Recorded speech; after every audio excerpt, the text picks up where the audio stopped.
One thing we can be certain of is that the fragility of supply chains is here to stay. We have seen massive disruption in our global supply chains, and the pandemic has completely changed how supply chains exist and operate beyond recognition. They will never go back to how they were before.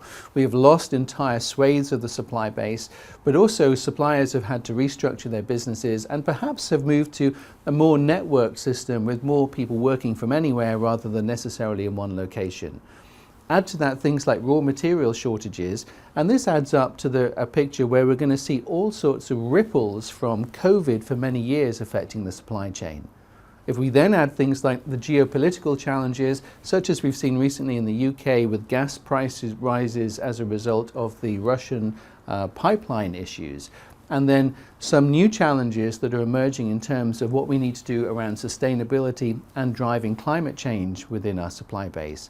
And the picture is one that is very changed. So if we're going to be able to do something about this, procurement and supply chain functions need to converge and be able to work together on this. There's never been a more pressing need for us to be able to manage the relationships both with our immediate suppliers and back up the supply chain. And front and center here is how we ensure we have security of supply. But how do we do this? Well, there's 5 simple things that we can do. The first is we need to be able to identify the risk, to identify the areas where there are particular supply chains or particular supply routes that might be impacted.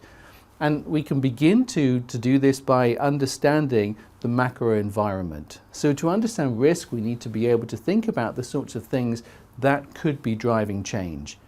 Now, we can't really predict a pandemic, but we can begin to think about the sorts of things that may happen using traditional tools that we in procurement use regularly, such as the PESTLE, Porter's 5 Forces tools.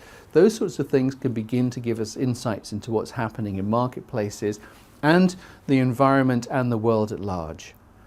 When we identify the hotspots, the particular supply chains, the things that we're sourcing that might be of risk to us in terms of security of supply, our next step is then to understand those supply chains and to map them and to understand the physical risks and opportunities that may exist that we might want to do something about.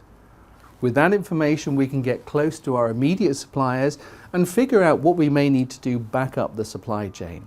And finally, what we need to do is make sure that security of supply is front and center in everything that we're pursuing in terms of value from a supply base.